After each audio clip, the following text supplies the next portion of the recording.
Myself, almost 40 years, over 40 years now of industry experience. I spent 11 years with IBM before I worked for Chrysler for 15. They brought me here 20 years ago.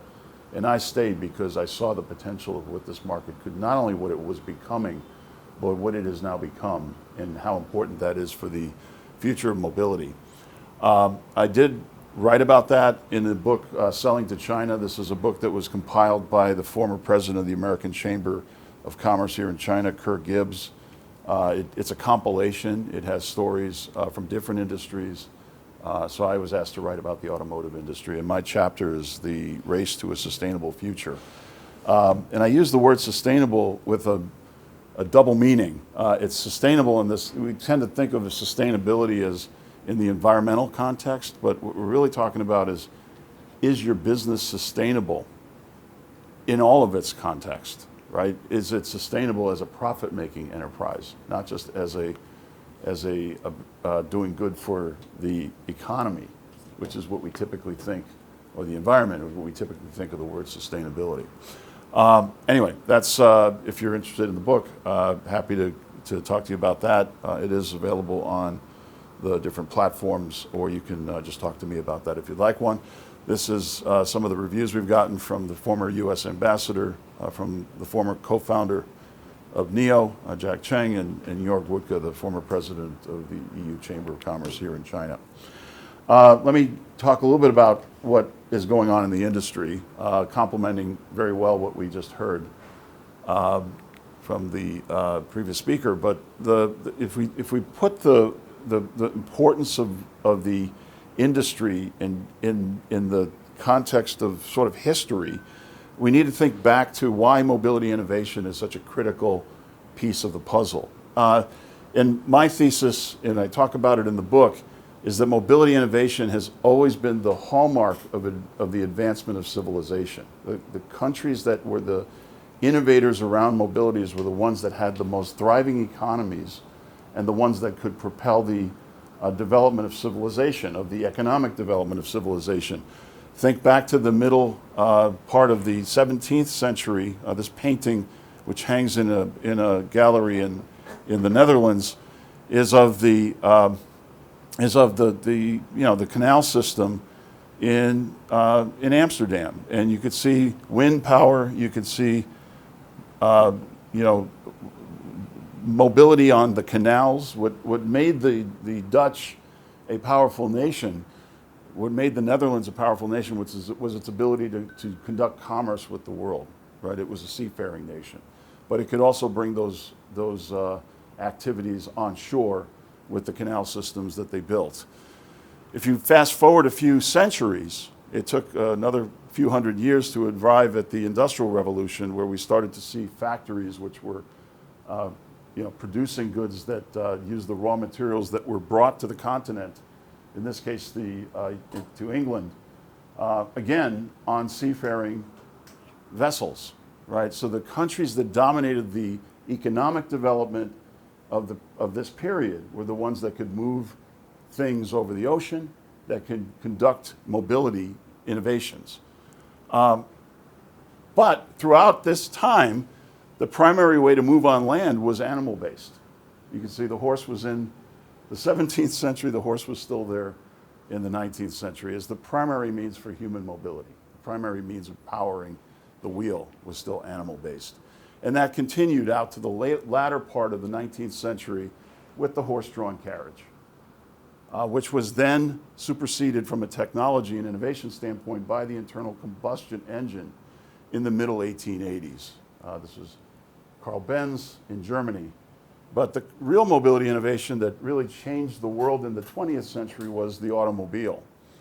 The automobile was mass commercialized by Henry Ford with the invention of with the application of mass production techniques to drive down the average cost of purchasing your individual mobility device. Henry Ford's innovation wasn't the combustion engine that existed for 20 years prior to the Model T. It wasn't mass production. That was applied to other types of products. But he brought those two innovations together and made mobility affordable to the average wage earner. Democratization of mobility in the 20th century was largely the Ford Motor Company that brought that on.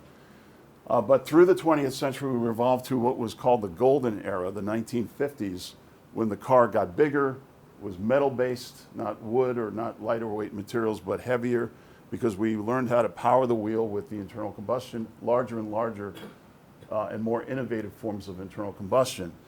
That was the dominance of the US as the primary market for the automotive transportation. The latter part of the 20th century, we saw innovations from Toyota in hybrid technology. We saw innovations like Tesla's model, initially the Roadster, eventually the Model S, were the first examples of commercially viable electric propulsion. Now, fast forward to the 21st century, we're now seeing innovation around urban mobility, autonomous mobility, connectivity technology. The car is being reshaped and reformed into a different type of a device in the 21st century. Now, in what we are in the latter part of the 20th century into the 21st, in the internet era. And again, the examples that were shown by the previous speaker, many of those are internet companies investing in technology that's integrated into the platform of the vehicle. So putting things in historical context is important because it reminds us of why the automotive industry is such an important part of the economic development.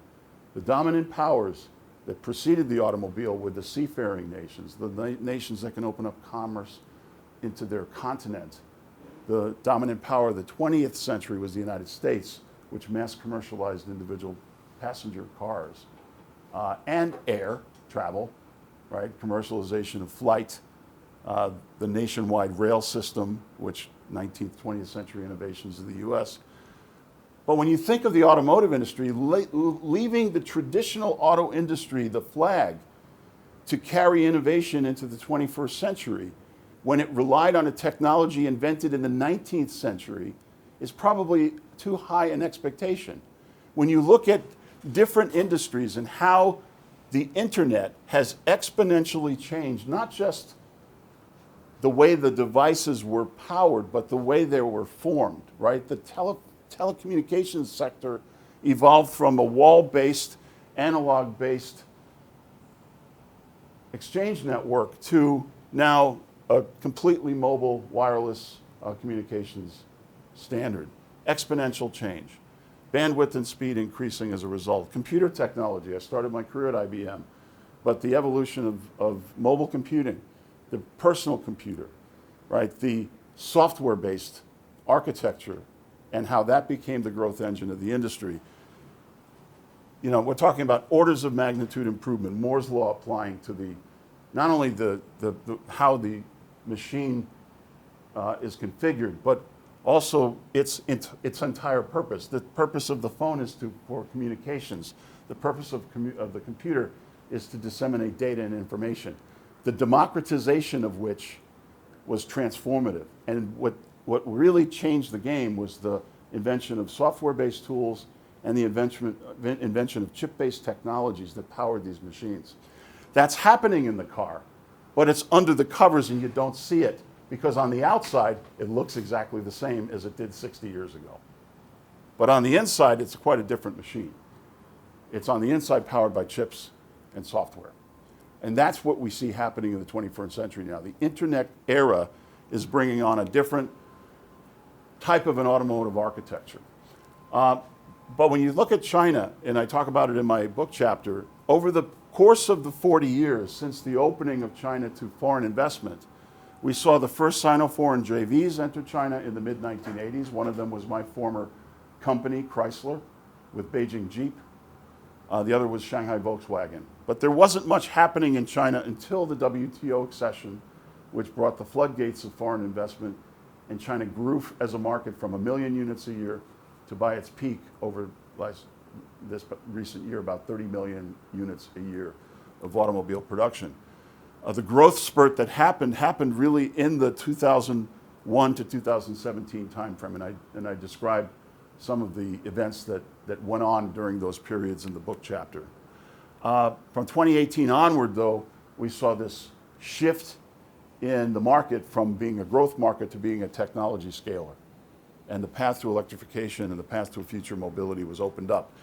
putting things in historical perspective is important because that golden era I talked about before, where the US had these big machines, where the nostalgia of this industry was built on the Route 66 and the machines that allowed people to cross the country. The US auto industry, dominated by the big three, had 76% of the world's automobile production in 1950. If you move to the second half of the 20th century with the advent of the Japanese and Korean entry into the picture of the global auto industry, and the German automakers coming post-World War II largely into the global picture, the US auto industry was down to 20% of the world's automobile production. Japanese had taken almost 30% of the world's automobile production by then. And since then, China has now 32% of the world's automobile production, coming from virtually nothing in 1990. So that's what's happened in that 40-year period, is China's become 1/3 of every car made in the world, with the capacity to produce half of the cars in the world. We're talking about an industry that consumes about 90 million units. There's probably about 45 million units of installed capacity in China, of which 30 million is actually being used. So that's the challenge that the rest of the world faces when it thinks of China. When China today, in terms of sales, is 29% of the world's automobile sales, it's 32% of the production, and if we turn the page to the EV chapter, it's 64% of the world's electric vehicles are made in China. Does that sound like a challenge to the global auto industry? I think so. If the future is electric, China has 2/3 of it today. That's a big challenge. So it's not just 1/3 of the world's production, it's 2/3 of the world's electric vehicles. And the China market is no longer a growth market. Since 2017, sales in China have not grown. 29.1 million units were sold in China in 2017, 26 million were sold in 2023, and within that, EVs have risen from 0.8 million, 800,000 units, to 8.3 million. So the Chinese consumer has moved on to a different pattern of consumption because they're getting different products scaled. The democratization of the electric vehicle has happened in China. It did not happen in the rest of the world. The rest of the world gentrified the electric vehicle. They made it higher priced than the internal combustion engine because they could not scale the technology. If you can't scale it, this is what Henry Ford taught us over 100 years ago. If you can scale and mass produce the car, you can make it affordable. If you can scale and mass produce the EV, you can make it affordable. Nowhere else has that happened other than here. And it happened for a variety of reasons. It happened because China put infrastructure first. Before consumers were buying cars, there were charging facilities being installed, both public and private, both fast and slow charging in the public domain, not just you had to buy your own charger, right? If you want to buy an EV, don't worry, there'll be places to charge it. That investment came long before that 8.3 million units of consumption happened. The 800,000 units that were being sold in 2017, there was already charging facilities being installed at scale, both fast and slow charging in China. You de-risk consumer purchases when you can take away the pain point, or you can make them consider that the pain point's not going to be as severe as you had thought it would be, and then people start to put the EV into their purchase consideration. The other thing that happened is they invested in battery supply chains, not only for the EV battery itself. This is installed gigawatt hours of capacity as of 2023. China has 70% of the world's EV battery capacity installed, and that number is increasing. It's not decreasing, because if you have the consumer market for EVs here, then the battery supply chain will gravitate to the market. It's a little bit of chicken and egg. If you've got the world's biggest battery companies, CATL and BYD, in your country, then you can control the costs better. You can make choices that prioritize cost over performance. Koreans and the Japanese, Tesla initially had Panasonic as their main battery supplier, and they chose nickel, manganese, cobalt as the battery chemistry, more expensive than lithium iron phosphate, which is what mostly the Chinese prioritize. China prioritized affordability over performance in the EV battery, and affordability is what generates scale. And scale is what generates consumer acceptance. So these are the choices that foreign players could have made, chose not to. And if you choose not to, you can't blame China for making a different choice. That's part of my message to the policymakers is get off the notion that this was all engineered to put the foreign companies out, because all of the policy support that was available to the Chinese were also available to you. The only one foreign company that took advantage of that was Tesla. All right, the others said, hey, I'll wait and see.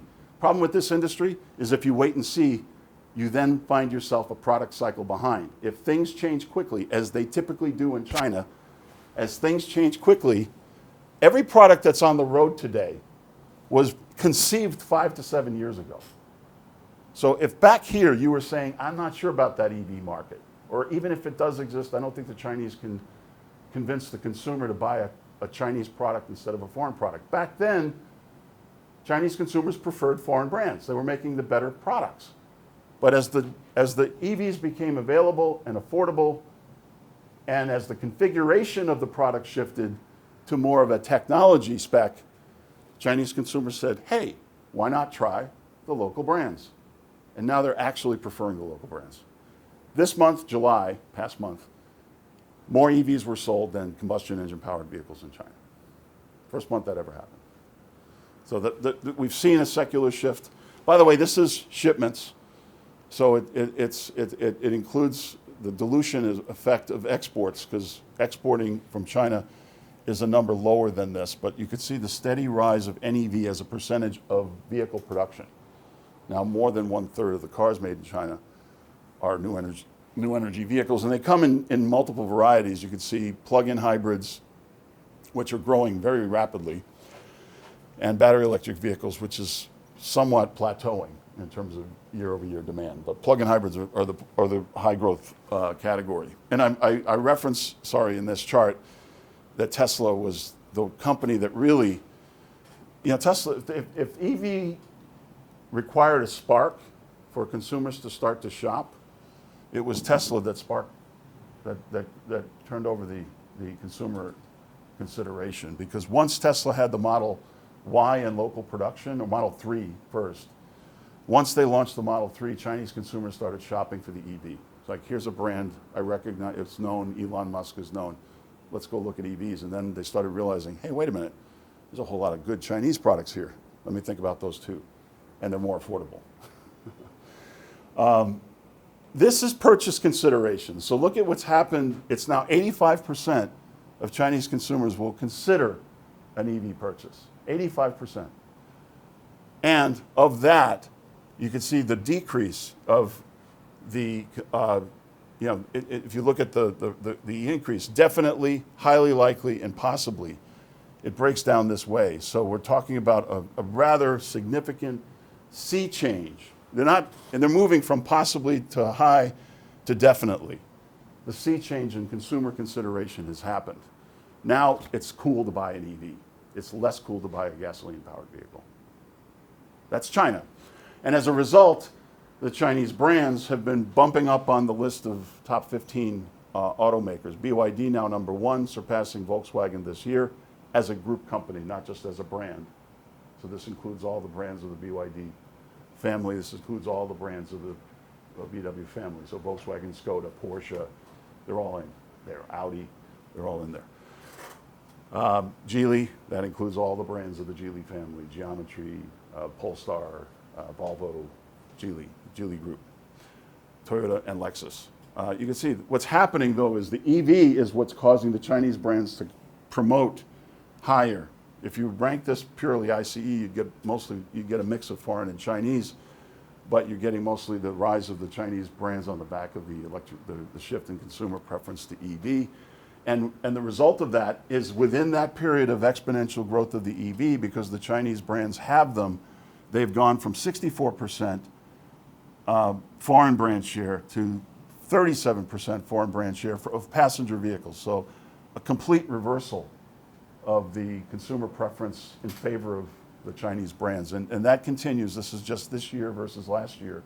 First 7 months of the year, the Chinese brands rose 21% off of an already high number right? So if you put up that kind of growth off of an already high number, it just shows you how much momentum they have. And I watch this every month. It ticks up every month. It's gone from the beginning of this year about 50%, 59%. It was 56% for the full year. It opened the year at 57, 8, and then every month it adds another percentage point. So it's just continuing to rise. The Chinese brand preference is continuing to rise. So let's think about mobility innovation. What you talked about several of the brands earlier. There is a decided difference in the character of the traditional lane, and this is the traditional Chinese companies. They're the companies that existed before the EV became a thing, these types. And then these are EV disruptors. These are companies that are in the EV game, but they're primarily traditional in the way they present themselves to the market. And then you've got this, what I call the digital lane. These are companies that are in the business of building smart devices, or they come from the ecosystem of the internet economy, because investments from Tencent, Alibaba, iQIYI, these companies have digital DNA. And if you're a Huawei or a Xiaomi or a Baidu, they're digital in nature. These companies are tech companies at the core. Tesla's a tech company at the core, but it's hard to really categorize them as a digital native because they're not a software native. They're not an ICT, an internet and communication technology company. I think part of Elon Musk's acquisition of Twitter was to try to put him into that category, but it hasn't quite pulled it off the way he thought, the way he had planned. He's turned it into more of a mouthpiece, a megaphone for himself. This is the internet economy in China. You got 1.4 billion people, more than 2/3 of which are on the internet, and most of them consuming goods and services through app-based platforms that involve mobility, right? If you're buying something on Taobao, if you're booking a ride on Didi, all of which come from the internet backing, right? Didi is a product of Didi and Kuaidi, which were Tencent and Alibaba merging to create that platform. These are all companies that have digital DNA, right? And Chinese consumers want their services to be app hosted, and they want their cars now, as they become smart devices, to have that ecosystem of services available to them. So it is quite different. So I say when you think of innovation in China, you have to think of how the internet has created these successive waves of disruption. The first wave didn't change the car fundamentally, was the access to an asset-light way of accessing mobility, which is the mobility on demand, Didi, Kuaidi wave of innovation. That, by the way, accelerated the mobile payment economy, because everybody who consumes mobility, and we all consume mobility every day, whether it's our car or the train or the bus or the Didi ride, you can book that online, and that's a frequent transactional relationship. That brought the internet economy 10 years ago into the value chain of the automotive industry. We didn't, as automotive people, didn't think of it as a serious challenge, but fast forward a few years and now they're investing in cars themselves. They're investing in creating the architecture of the car and of embedding it with what it should have, which is a software-defined architecture. Why would the car be the exception in the Internet of Things? Why would we not want the car to be a part of the Internet of Things, the Internet of Vehicles, or the Internet of Mobility? That's what's happening right now. We're reshaping the car into a smart device. It's becoming a member, and in China they use the term intelligent connected vehicle. It's becoming a member of the internet economy. And it's these companies that I talked about earlier that are the champions of that. They may not all succeed. Many of them may fail. But that's what their DNA is. Their DNA is the car isn't just an analog device driven by a driver. I don't just sell to the driver. I sell to every set of eyeballs in that car. And it's a data aggregator at scale. I can collect information about the movement. I can stream information. I can create a moving living experience. The car becomes a living space, not just a conveyance device. Right? That's what the internet economy is trying to do. And the ultimate manifestation of that will be what we call the autonomous mobility on demand era, where we turn the car into a robot and the robot takes over the responsibility of the driver. It will happen sooner here because the internet economy wants it to happen, because it would rather you be a passenger, not just a driver. They would rather, because they built their business model on transacting revenue with you, on paying for the per mile usage of the car. If the internet economy profits from the transactional revenue, the recurring revenue, then it's going to want the car to be a servant of information for you, not just a servant of mobility. And that's a big disruption. And when I talked about earlier, why did the EV scale faster? I said infrastructure was part of it, right? The supply chain. Well, there's also the digital infrastructure, the information infrastructure, the integration, the transportation grid, the energy grid. Just wrote a paper on this. I posted it on LinkedIn if you're interested, on the connection between smart EV and smart energy.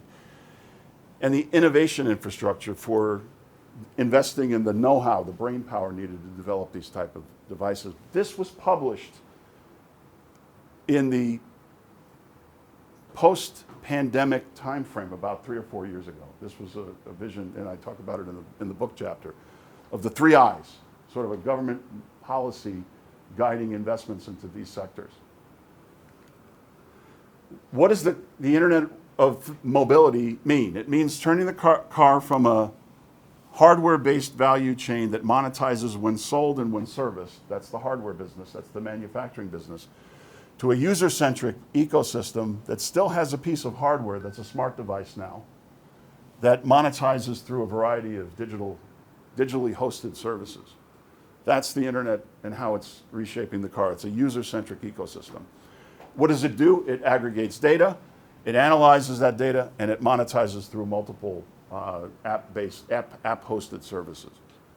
So that's the Internet of Mobility as we see it, and it's happening faster in China than anywhere else in the world. Consumers get it. If you grew up, today it's 2014, people get driver's license when they're 21 typically, or sometimes younger. That means people who grew up in the mobile computing internet era today are able to drive, and they've grown up with smart devices as a part of their ubiquitous world in China. Why wouldn't the car be designed that way? Of course it's going to be designed that way.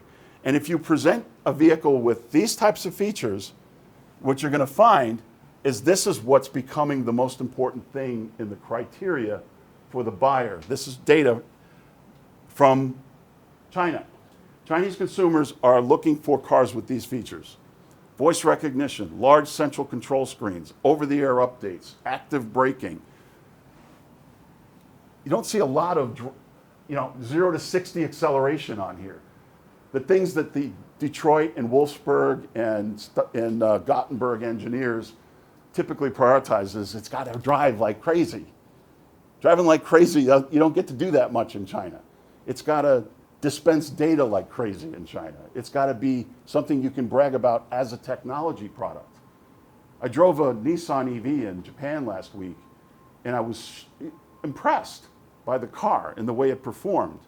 But I was telling my wife, who didn't know it was an EV, because you couldn't tell it was different just by sitting in it. In China, you can tell it's different just by sitting in it. You don't have to explain the EV to the passenger. I had to explain to her how an EV accelerates differently and how it decelerates differently when you take your foot off the pedal. They designed it for the driver. They didn't design it for the passenger. Chinese EVs are designed for everybody in that car. The driver gets to talk about the things I talked about, but the passenger gets to talk about the cool screen technology, digital experience that they're having, the voice interactivity, which, by the way, that Neo robot that sits in the center stack, if you talk to it, it'll turn to you. It's not just looking at the driver, right? It turns to whoever's talking to it and recognizes you in your language. Right? If you say raise and lower my window, it does for your window, not for everyone in that car. Right? So there's things that the Chinese cars have paid attention to. And I'd say what's interesting about China is it's not just the internet companies that get this. Even the traditional companies, like BYD, let's not forget, we think of them as a tech company now because they're an EV company. But they were making gasoline-powered cars before they started making EVs. But because the digital economy at scale exists in China, they don't ignore it. Foreign brands do, but Chinese brands don't. They don't ignore it. They adapt to it, and they incorporate features that matter to the digital consumers. That's why BYD is the #1 company. The cars they make are not as much differentiated on the outside as they are on the inside. You get in the car, you know it's different. You don't have to explain to somebody in that car that this is an EV.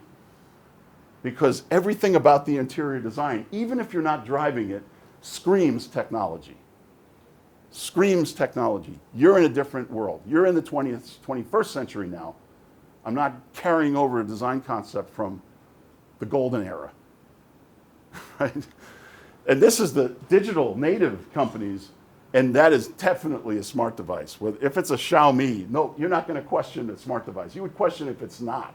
If they put a car out there that wasn't digitally rich in experience, then you'd say, what the hell is Xiaomi doing? Right? It's Xiaomi. It's Huawei if it's an iTo. Right? You go in their store. I went to the one on Nanjing Donglu. Massive store, digital experiences everywhere, and they're the iTo cars. There's a Stellato too, if you want, or a Luxeed if you want to buy it from a different manufacturer. But all of them have this kind of ergonomic feel on the interior. Li, NIO, all digitally native companies building cars as devices. And because of that, and this is to your point as I asked you the question, foreign companies out of sync with that. They don't get it. That's not their DNA. So the model that they came to China with is, I make a product, my brands are aspirational, and I'm going to anoint Chinese partners because I'm required to by law policy. I'm going to bless them with my good brand equity. In today's China, that equity is not in the ICE lane anymore. It's in the EV lane, and because of that, they want some of the equity to come back the other way, and that's XPeng with Volkswagen. That's to a degree SAIC with Audi, and the IM brand here, and Leap Motor with Stellantis. So there are examples of reversing in the innovation era, in the technology era, the Chinese have the competitive advantage because they can scale and they have the digital DNA to be able to pull it off. Yeah, the world's changing. China is solving mobility in a different way. It's got public and private collaborations. It builds networked vehicles. It has ecosystem partnerships. The Western world focuses on driver-centric. It's more industry has to lead, keep the government out. It's about, if you want technology, you got to pay for it, and it's traditional suppliers that own the innovation IP. Those traditional suppliers are not digital companies. They're Contis, they're Bosches, they're Delphis. They're not digital companies. These are mechanically engineered cultures. This is the problem of being the early mover in the 20th century automotive game, is you're stuck with a lot of the innovation having been outsourced to tier ones who are not digital. They'll say they've digitized. They'll say digitalization. They use the word as if it's a garnish that they can sprinkle on. It's perfume they can sprinkle on themselves, but underneath you're still the company you once were. Your dominate engineering culture is not a software culture. It's not an internet culture. You were born before the internet existed. Your leaders probably today, even CEOs, were born before the internet existed. This is not true of the NIOs, the XPengs. These are people born in the digital era. They came from the digital economy. They understand the new business model. They understand the new DNA. They may not all succeed because of structural problems that exist within China, many of which you spoke about. But they're blazing a new trail, and that will change the world. And it will change the world not just in China, it will change it in the world 3 that we're showing here, which is the rest of the world wants more of this type of problem. So they want affordability first. China can deliver that because of scale and vertically integrated supply chains. They want pay per use. They want mobility. They don't want necessarily gentrification. They want democratization, right? Because affordability matters in that part of the world. And if you don't have infrastructure, China still can sell you traditional cars. They have massive amounts of combustion engine powered vehicles that can be sold into several of these markets. Okay, so how did this all happen? Partnerships, investments in the 4-stage period that I described in the book. It's looking at mobility as the core for the economic development. That's what creates sustainability. It's the world's largest, therefore it has the ability to scale the ingredients that are needed to break through an industry that's been stuck in a pretty narrow lane of innovation. And digital services are the key killer feature right now. It's not the EV is the killer feature. Electric propulsion is not the killer feature. It's the digital experience is the killer feature. The rest of the world did not get that. That's why the Nissan EV I drove last week, it had no killer feature. I had to explain, if you have to explain how the EV works to the passenger and why it's different, then you didn't get it right. Right? It should be absolutely obvious that the killer feature to them is all that cool stuff that's in the car. It just happens to be dispensed through a product that's powered by an electric propulsion system, because why wouldn't it? Why wouldn't it? Why would you? I wouldn't put a gasoline engine in my mobile phone, right? It wants to be powered by a smart device. A computer should not have exploding carbon-based stuff going on inside of it. It should not, right? The purity of what a smart device is says it wants to be a computer on wheels, a scaled-up computer, iPhone on wheels, or whatever you want to call it. But it's not powered. It shouldn't. And let's not put a horse in there either, right? Let's not go back to the pre-combustion engine era, right? It didn't make sense in the 20th century to have horses in the transportation grid anymore, right? It doesn't make sense to have carbon-based energy in the propulsion grid anymore, in the transportation grid anymore. And yes, the Chinese digital economy, the government's involved, it does provide a guiding hand, but the consumers aren't buying EVs because the government told them to. It's buying them because they're cool and they're affordable. The digital economy is a transformative force, and that is changing industry after industry, and including the automotive industry. And in this two-world scenario, we see a very new set of diverse solution providers emerging from China, and that is and will continue to challenge the traditional automotive industry. And with that, I'll just end it right there. Thank you very much.